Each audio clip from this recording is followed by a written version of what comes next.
And welcome back, everyone, to Pokemon Team Videos. I have pre-recorded this video for Sunday. It's actually Saturday right now. This one comes to us from Wade Wilson, who asked the question, what is Gilgamesh's from Fate's Day Night Pokemon team? Now, this is another series where I'm not very well versed in it. I've seen bits and pieces here and there. I even recognized who this character was once I typed in the name. But I don't watch this series. I don't read it. So I had to go and look up information on this guy. And some of the Mon on this team, I think fit pretty well. Others, I had to really kind of think on for a little bit. But I think I got an alright team. One of the first things that stands out to you when you look at this character is the fact that he is clad in armor. Gold armor. Now, I don't know what a shiny, well, actually, I can find out what a shiny one of these looks like. Hold on one second. Let me see what the shiny-esque version of this Pokemon that I am talking about, and not pausing, because if I pause, then that's just going to, be, what did I just press? I went to the, okay, let's try this then, all right. Anywho. But yeah, so, like I said, you'll notice one of the big things that kind of stands out is the armor that this guy wears. And I'm sure, even though I'd have to go and look at the other characters, I'm sure that there are other characters that do in fact wear shinies, or do in fact wear armor. Yeah, the shiny of this does not look like this guy at all. So, but there's only one Pokemon I know that legitimately wears armor. And that is Escavalier. And obviously he gets it from Shelmet when it evolves, and it just evolves even further beyond that.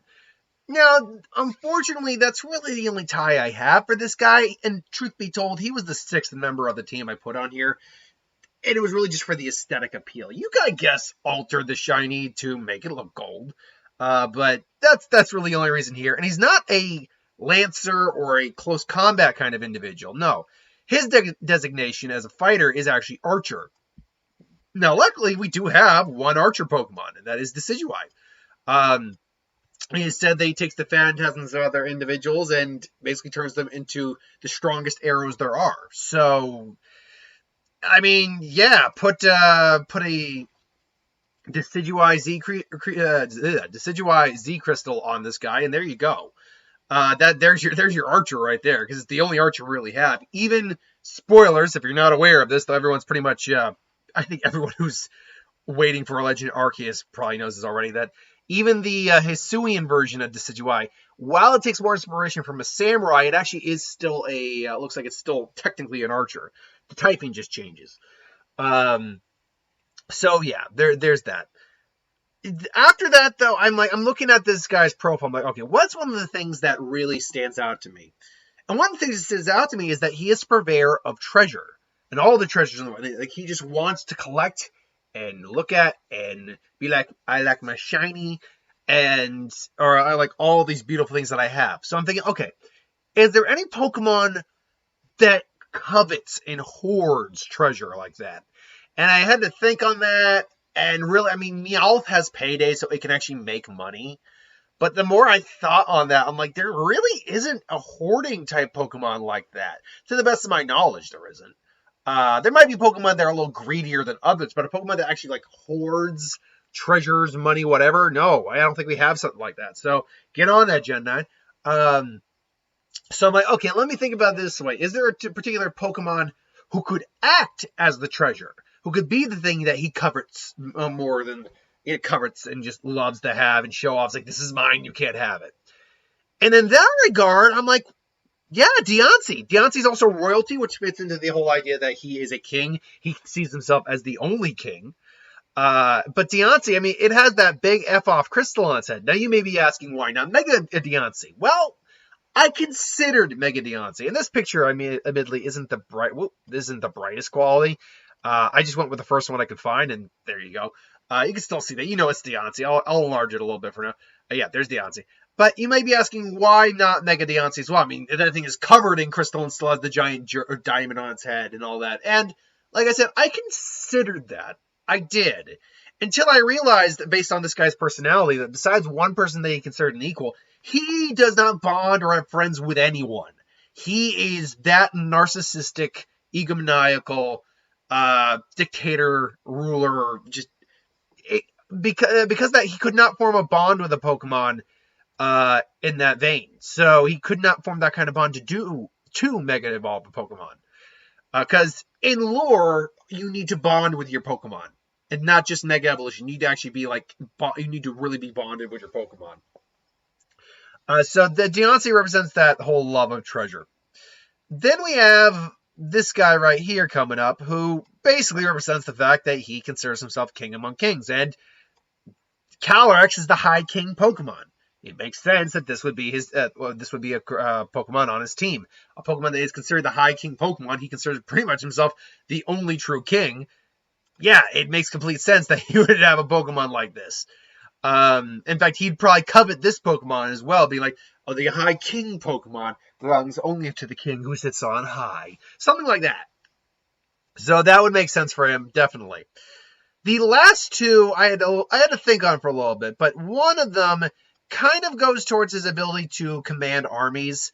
And because in Fate's Day, as it turns out, there's rankings for how well you can control an army. A B ranked or army leader is a very effective leader. He is like an A+ leader. He's like about as high as you can go. I mean, it's described more like it's almost like sorcery or curse how much you can like lead an army, almost control an army to some degree.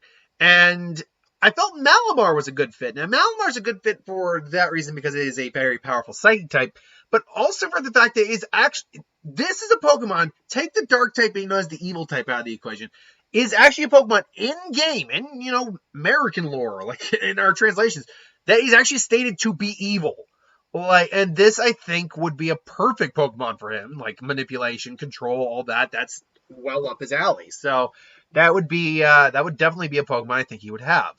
The last Pokemon on his team is another Pokemon where I had to think on it, but it's said that apparently his soul's power is equivalent to like 100,000 souls or something like that.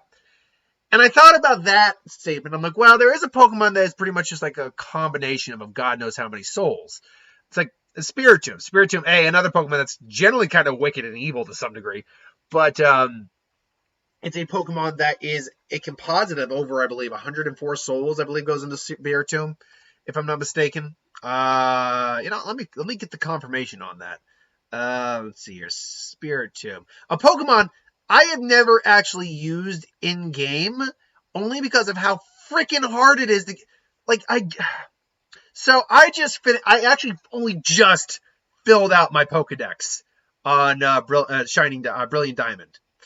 Now, that is not because I found the game incredibly hard and took me that long to beat it. No. That is just because honestly, that is due to the fact that the game, as much as I enjoy, it's 108 spirits, that's what it is. But as much as I did enjoy the fact that, hey, I'm playing Sinnoh again, I'll admit, it didn't satisfy that itch. Honestly, it was just Diamond with a few little tweaks here or there and better graphics. That's all it was. And for what it was fine. But because of that, I wasn't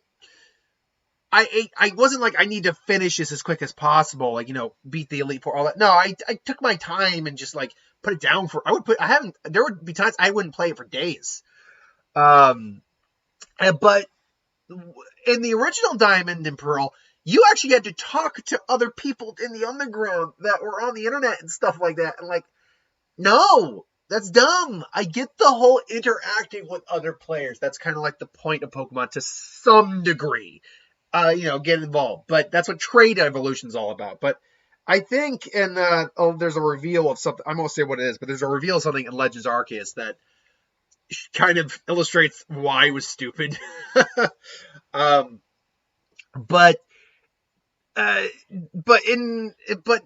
like, sometimes people want these guys without having to trade. The trade evolution was a good idea in concept, but in practice, it's like, well, what if you don't have anyone else to trade with? You can't get these things then. And I think it took Game Freak a long time for some reason to realize, Okay, yeah, some people aren't going to be happy about this. We really should. And you'll notice, too, like, as time's gone on, there's been less and less trade evolutions. Let's just go to Kalos. I can think of 3 Pokemon that evolved through trade. Aromatisse, Slurpuff, and Trevenant. Those Pokemon evolved through trade. That's it, as far as I know. There is... Oh god, what was it? There is, I think, at least 1 Pokemon or 2 Pokemon in Sword and Shield that evolved through trade that I can't remember. But little spoiler here, there are no trade evolutions in Legend Arceus. But you may be asking, I saw Golem, I saw Machops. Like, how does that work? I saw Abras. It's like, I'm not gonna say but they've kind of corrected that, and probably correctly so. So that's what makes it. That pisses me off, just how much I want to play with a mon like that, and I can't do it. Spiritom's the same way. Now they do correct it in Brilliant Diamond Shining Pearl. You can get it within game without having to talk to other people. The problem is that unless you're willing to spend like hours and hours and hours, and I tried this method, and I just couldn't wait that long. I couldn't wait long enough for it. Unless you're willing to wait hours and hours and hours and hours and hours to talk to every NPC when they randomly spawn in certain areas, you're still going to have to wait till close to, if not the end of the game, to get a Spiritomb, which again is severely irritating. Because you get it at like level 25. That's perfectly adequate for fighting like the 3rd gym beyond. Easy Pokemon. Oh god, I'm ranting and raving at this point. This is the team for Gilgamesh. Thanks for watching. I hope you enjoyed. Like, comment, share, and subscribe. As always, you want us to review something, put in the comments below. Let us know the review is at some point. So just to recap, this is why, due to his archer status and throwing powerful arrows at individuals with a Decidueye Z Crystal. Scavalier for his armor. Deontay to represent the treasure that he covets. Spiritomb to represent the amount of power his soul actually has, how many souls it kind of like is equivalent to. Malamar to represent his charisma, charm, and evil nature, and leadership to some degree. And the High King Pokemon to represent the fact that he thinks he's pretty much the king of kings. So that is Gilgamesh's team. Thanks for watching. I hope you enjoyed. Like, comment, share, subscribe, and I'll see you folks for the next one. Have a good one.